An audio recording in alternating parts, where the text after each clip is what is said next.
How many times have you felt drained, unappreciated, or outright resentful, all because you were too kind? There are 5 specific, insidious patterns you're probably repeating right now that are slowly, silently destroying your self-respect, eroding your boundaries, and turning you into everyone's favorite doormat.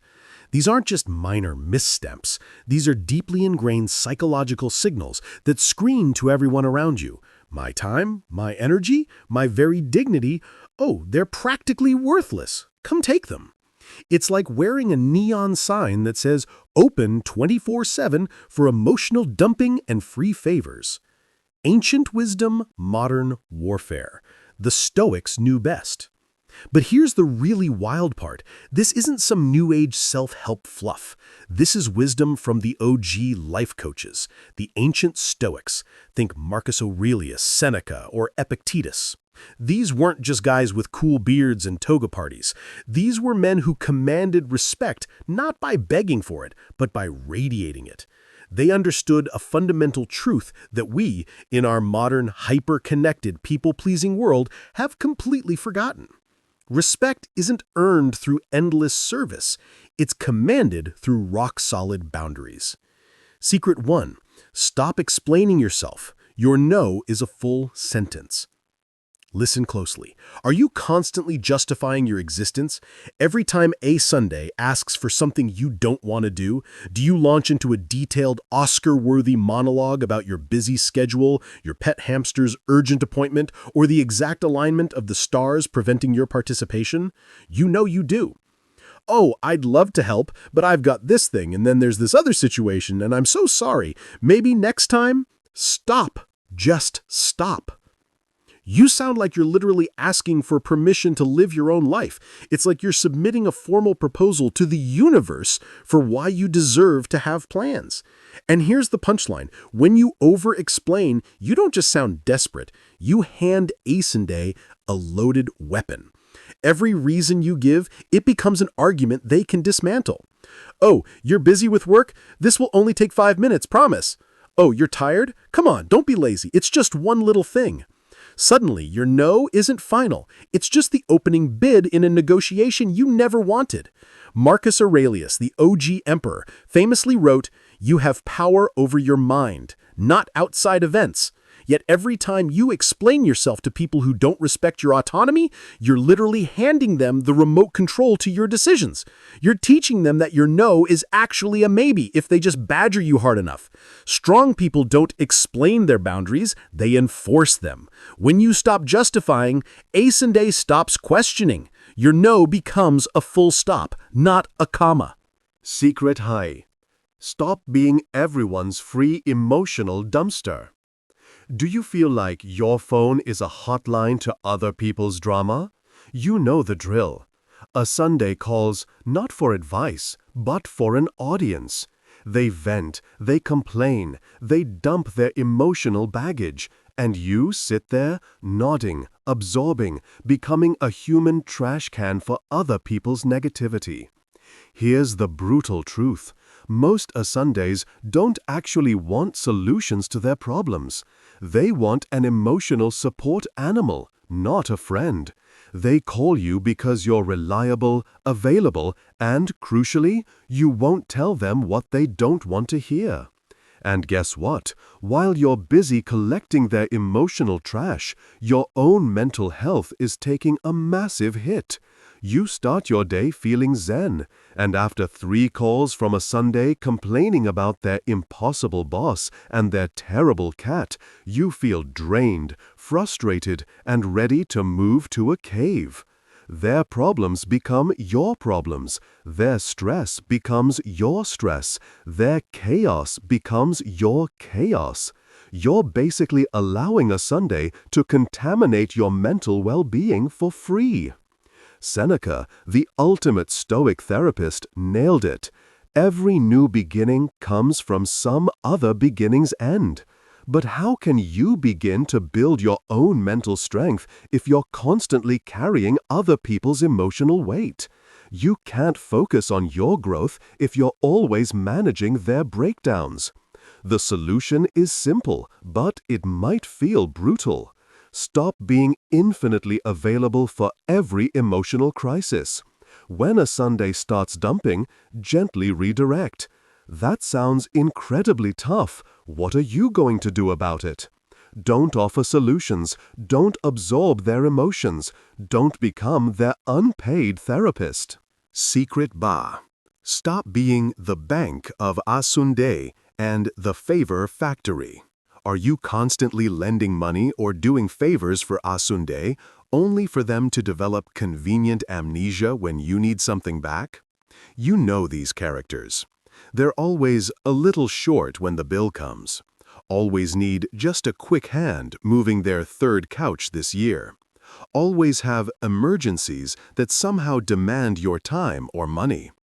But when you need something, poof, they're suddenly busy, broke, or remember a very important thing they have to do. Here's what you're actually doing when you keep helping people who never help you back. You're training them to see you as a renewable resource, not a human being. You're teaching them that your time has no value, your money has no worth, and your generosity has no limits. Congratulations! You've become Asunde's personal ATM and unpaid assistant. And here's the really insidious part. This isn't building friendship, it's destroying it. When you give without receiving, you create an imbalanced dynamic where Asunde feels entitled to your help, and you feel resentful about their selfishness. They expect your generosity instead of appreciating it. You feel used instead of valued.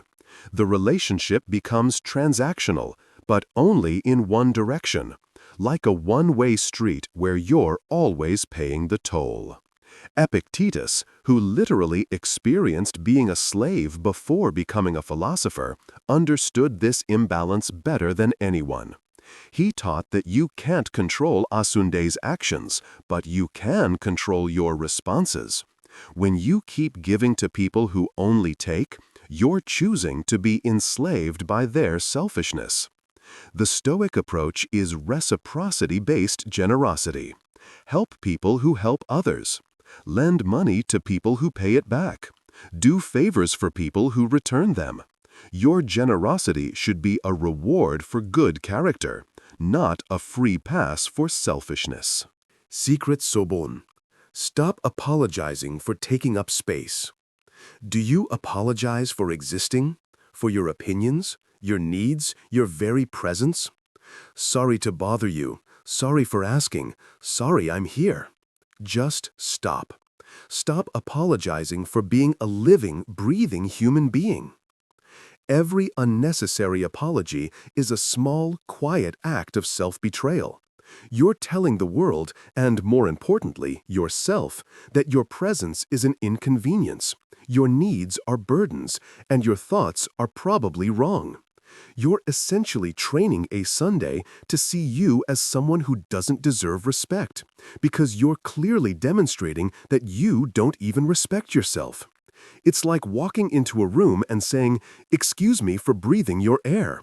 You have just as much right to be here as anyone else." Ever wondered why some people command attention just by walking in, while others seem to fade into the wallpaper? Secret 5. Stop seeking validation from people who don't even like you. Are you desperately trying to prove your worth to a Sunday who has already decided you're not worth their time? You change your opinions based on who's in the room. You fake laugh at jokes that aren't funny. You agree with things you don't even believe. You're performing a chameleon-like version of yourself, constantly shape-shifting into what you think a Sunday will approve of. But here's what Marcus Aurelius knew that you're still learning. External validation is a drug, and it's a vicious one that never satisfies. The more you chase approval from a Sunday, the less you approve of yourself. The more you try to be liked by everyone, the less you like the person you're becoming. You become addicted to other people's opinions while losing touch with your own values, your own true north. It's like trying to fill a bucket with a hole in it. Stoics don't apologize for existing, and they certainly don't need permission to have opinions. They know their worth isn't determined by a popular vote from a Sunday. When you stop seeking external validation, you start developing an internal fortress of strength. When you stop apologizing for being yourself, the right people, not a Sunday, start respecting who you actually are. The aftermath. What happens next and why it's good? Here's what's going to happen when you start implementing these 5 kindness mistakes fixes. At first, our Sunday and others are going to be confused, probably angry. They're used to you explaining yourself, absorbing their problems, giving without receiving, and apologizing for simply existing. When you suddenly start acting like someone who values themselves, they're going to push back, hard. Some our Sundays will call you selfish for having boundaries. Others will whine that you've changed, that you're not the same person anymore. And you know what? They're absolutely right. You're not the same person.